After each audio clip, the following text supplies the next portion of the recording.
दोस्तों नमस्कार, स्वागत है आपका पीएल स्टडी मंत्र टीवी चैनल पे। यूपी ट्रिपल एससी में जो परिषद में आज जितने भी लोग लेखपाल जो चयनित लेखपाल थे वो गए, उनका बहुत बहुत धन्यवाद। और आज भीड़ कम नहीं थी, लेकिन भीड़ थोड़ी बहुत ज़्यादा नहीं थी उस दिन की तरह।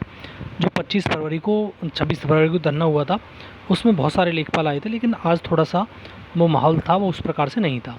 लेकिन फिर भी कई महीनों में आज की जो प्रार्थना सभा थी वो सफल रही। बहुत अच्छा मतलब चीज़ें निकल के आईं। और जैसा कि मैंने वीडियो के माध्यम से उस टाइम पे लाइव किया तो बताया भी था, और मैंने भी बोला था, लेकिन जो लोग बोल रहे थे, जो डेलीगेशन अंदर गया था, उनके माध्यम से आपको पता चल गया होगा। तो बहुत सारी चीज़ थी जो पहले भी ये पॉइंट जो कुछ लोग परिषद मिलने गए थे पहले वही पॉइंट बताए थे जो आज ही पॉइंट बताए गए थे। तो परिषद की तरफ से जैसे हम कह रहे थे कि हल्फनामा जो एफिडेविट है वो परिषद लगाए, और इस चीज़ का लगाए कि हमारे पास राजस्व लेखपाल की बहुत कमी है और उससे जो जनहित के कार्य वो प्रभावित हो रहे हैं। वो ऐसा तो पहले भी मालूम था सबको, लेकिन राजस्व परिषद ने इस प्रकार का हल्फनामा आज तक नहीं लगाया। लेकिन राजस्व परिषद ने इस बात का आश्वासन ज़रूर दिया है कि ये ज़रूर हम करेंगे आपके लिए। ठीक है। दूसरी बात थी एसजीआई या एएसजीआई को भेजने की। उनका ये भी आश्वासन दिया गया है कि हम उस चीज़ पे भी खरे उतरेंगे, और एसजीआई नहीं आएंगे तो एएसजीआई वगैरह को हम भेजने का कार्य करेंगे। एसजीआई नहीं आएंगे तो कोई और सीनियर वकील वो एडवोकेट खड़ा ही करेंगे। तो 8 जुलाई को हमें कुछ ना कुछ अच्छा देखने को ज़रूर मिलेगा। तो ये सारी बातों को लेकर आज हम परिषद गए थे, और हमारा स्टे वैकेंट होना बहुत ज़रूरी है। देखो एसएलपी का कोई भी सर पैर नहीं है कि कब तक एसएलपी आएंगी। जैसे कल की भी देख लो, स्टेट बाउंड्री वाला जो एसएलपी थी वो जज साहब राजेश बिंदल साहब जज थे, उन्होंने उसको खारिज कर दिया, डिस्पोज कर दिया।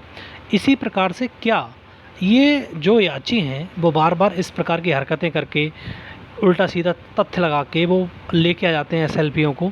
और ये तो एक स्वाभाविक सी प्रक्रिया है कि हाई कोर्ट से जो हारेगा वो एसएलपी लेके सुप्रीम कोर्ट जाएगा। तो इस प्रकार से कि भर्ती सालों साल अटकी रहेगी, ऐसा तो नहीं होना चाहिए। तो इसी के लिए ये प्रार्थना सभा रखी गई थी, और किसी को कोई धरना नहीं था और ना किसी को कष्ट पहुंचाना था। लेकिन आप लोग सभी आते तो ज़्यादा बेहतर रहता, लेकिन आप आते नहीं हो। और जो बहुत सारे लोग ऐसे भी हैं जो बीसी वगैरह पे तो बहुत एक्टिव रहते हैं, लेकिन कभी अगर फिजिकल धरने की बात हो या उसमें कभी भी वो पार्टिसिपेट ही नहीं करते।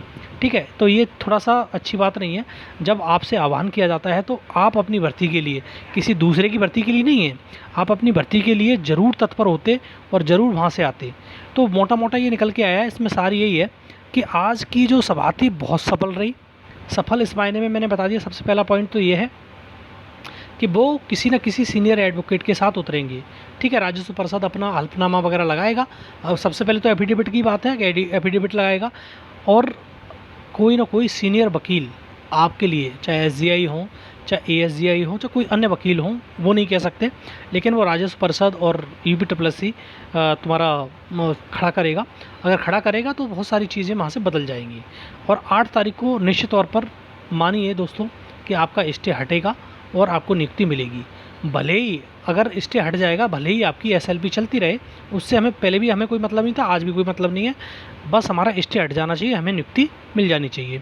और दोस्तों इसीलिए धरना था, इसीलिए प्रार्थना सभा का आयोजन किया गया था, और ये सफल रही। और आप जितने भी लोग आए उनका दोबारा से तहे दिल से धन्यवाद। और जो नहीं आए उनके लिए तो क्या ही कहा जाए, जो आते तो बेहतर रहता। लेकिन जो लखनऊ वाले थे और जो आसपास के थे वो भी बहुत कम मतलब यहाँ पर मतलब आने की कोशिश करी उन लोगों ने। बाहर के भी लोग बहुत आए यहाँ पे अब की बार, लेकिन सारे लोग आते कम से कम 3-4 हज़ार की स्ट्रेंथ होती तो बात ही अलग होती। 1000 लोगों की स्ट्रेंथ लगभग थी यहाँ पे, सब मिला के कुल मिला के 1000 लोग तो होंगे। ठीक। तो इस प्रकार से रहा। और तुम्हारी प्रार्थना सभा जिन्होंने भी आयोजन की उनके लिए भी धन्यवाद। आप जितने भी लोग आए उनका सबका धन्यवाद। ठीक है दोस्तों। और अपडेट अच्छी लगती है तो लाइक शेयर कर दिया करो ज़रूर। धन्यवाद दोस्तों।